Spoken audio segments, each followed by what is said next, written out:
The mystery that has been haunting SmackDown for weeks just got blown wide open. Nick Aldis just dropped a bombshell revelation about who attacked Jacob Fatu backstage, and trust me, you are not going to believe this. The WWE Universe has been speculating, theorizing, and debating, but tonight we finally got answers. Welcome back to Wrestling vs. CC, the ultimate destination for breaking WWE news, shocking reveals, and everything you need to know about the wrestling world. If this is your first time here, do yourself a favor and hit that subscribe button right now. Turn on notifications so you never miss a moment of WWE drama.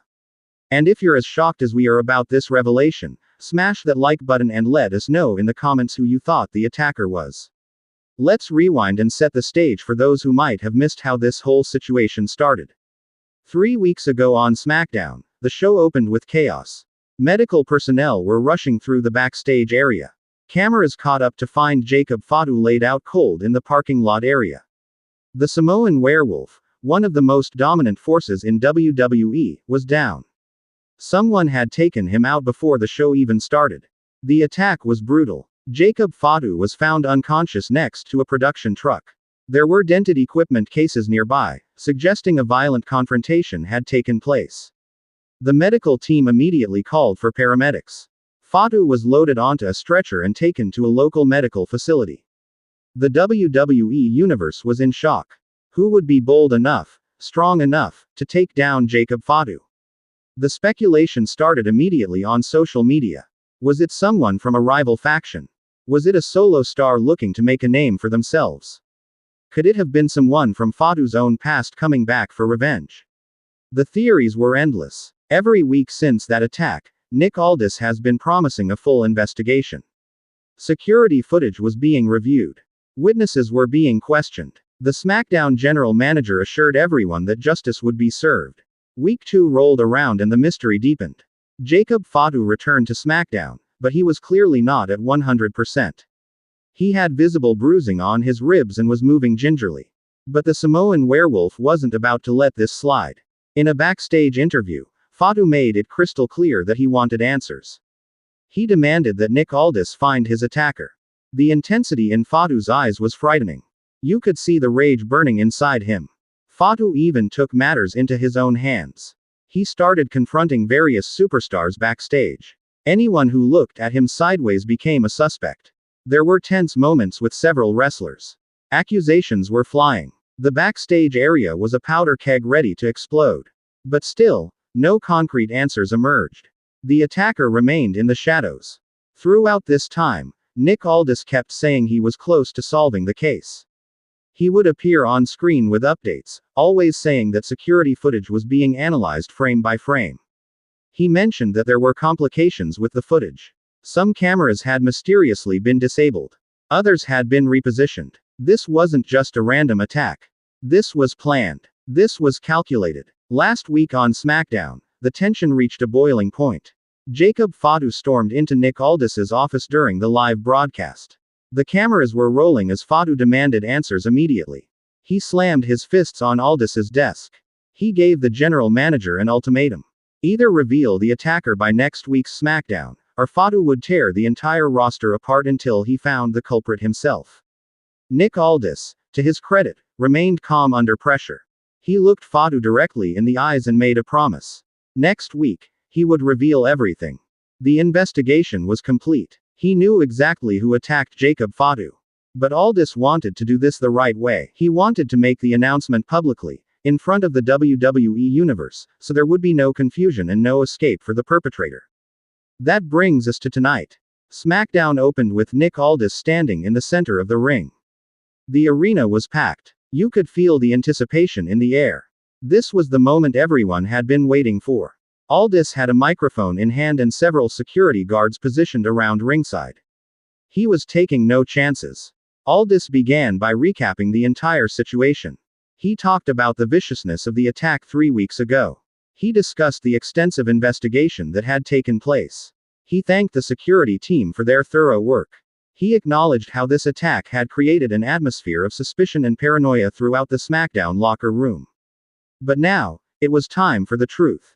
Nick Aldis reached into his jacket pocket and pulled out a tablet.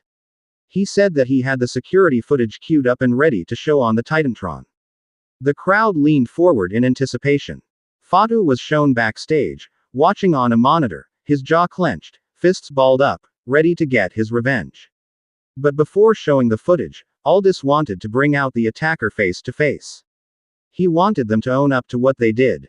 The arena went silent. This was it. Aldis called out the name, and the crowd absolutely erupted. The attacker was none other than Solo Sikoa, the tribal chief's enforcer. The music hit and Solo Sikoa walked out onto the stage with absolutely no remorse on his face. No shame. No regret. Just cold, calculated confidence. He walked down that ramp slowly, deliberately, staring into the ring at Nick Aldis. The boos from the crowd were deafening. How could Solo attack his own family member? Solo entered the ring and grabbed a microphone. What he said next sent shockwaves through the entire WWE universe. Solo admitted to the attack without hesitation. But his reasoning. That's what made this revelation even more explosive. Solo said that Jacob Fatu had become a liability to the bloodline. He wasn't following orders. He was becoming too independent. Too unpredictable. Solo explained that Roman Reigns, even though he wasn't currently on television every week, had given directives on how the bloodline should operate. Jacob Fatu wasn't falling in line. He was making decisions on his own. He was letting his emotions guide him instead of following the structure and hierarchy of the family. In Solo's eyes, Fatu needed to be taught a lesson. He needed to understand that nobody is bigger than the bloodline. The crowd was in complete shock. This wasn't just about dominance or sending a message to other wrestlers. This was about internal family politics. This was about control and power within the most dominant faction in WWE history. Solo continued, saying that he didn't regret his actions. He would do it again if necessary.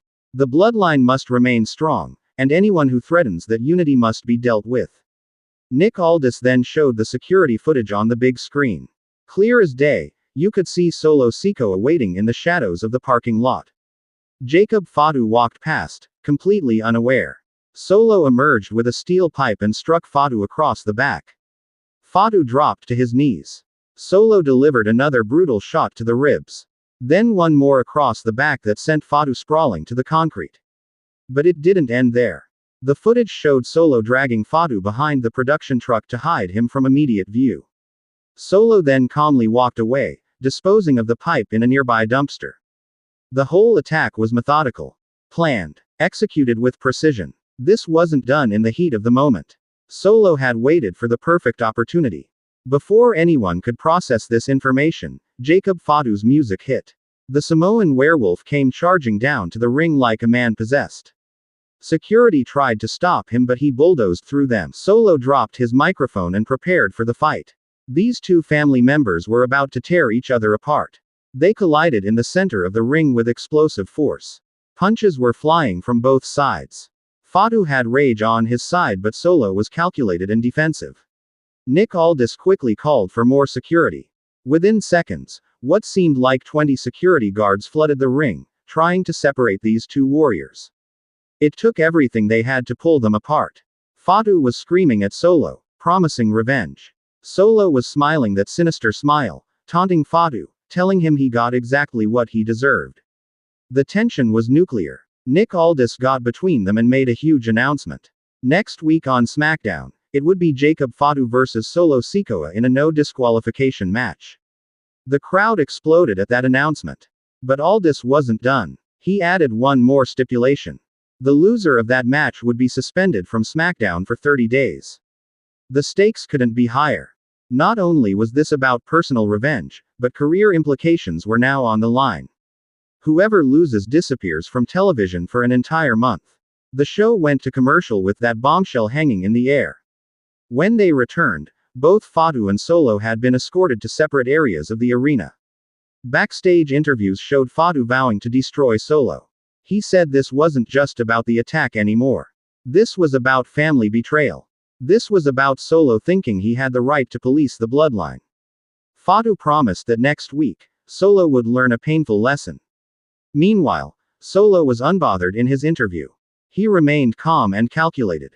He said that Fatu's emotional response proved his point. Fatu lets anger control him instead of thinking strategically. Solo claimed that next week would be easy. He would beat Fatu again, just like he did in the parking lot, and SmackDown would be rid of the chaos that Fatu brings. The WWE universe is absolutely buzzing about this revelation. Social media exploded with reactions. Fans are divided on who to support. Some believe Solo did what he had to do to maintain order in the bloodline. Others think Solo crossed a line by attacking family and needs to pay for it. The debate is intense. This storyline has so many layers to explore. What does Roman Reigns think about all this? Where does Jimmy Uso stand? What about Paul Heyman? The bloodline has always been about family, but now we're seeing cracks in that foundation. Internal conflict could either make them stronger or tear them apart completely. Next week's no disqualification match is going to be absolute chaos. With no rules and such personal animosity, these two are going to destroy each other. And with the 30-day suspension on the line, the desperation level will be through the roof. Neither man can afford to lose. This match has instant classic potential written all over it. What do you think about Nick Aldis revealing Solo Sikoa as the attacker? Did you see it coming or were you completely shocked? Who do you think will win next week's match? Should Solo be punished more severely? Let us know in the comments. We want to hear all your theories and predictions. If you loved this breakdown of tonight's massive revelation, hit that like button. Subscribe to Wrestling vs. CC for all the latest WWE news, analysis, and exclusive content. Ring that notification bell so you're always first to know when we upload. Check out our other videos covering the Bloodline saga and all things SmackDown. This is exactly why we love WWE. The storytelling, the drama, the unexpected twists. Nick Aldis delivered on his promise and now SmackDown has one of the most anticipated matches of the year set up. The Bloodline Civil War is heating up and we are here for every moment. Until next time, this is Wrestling vs. CC reminding you that in WWE, family drama hits different, and the Bloodline just proved it. Thanks for watching. Don't forget to like, subscribe, and hit that bell. See you in the next video.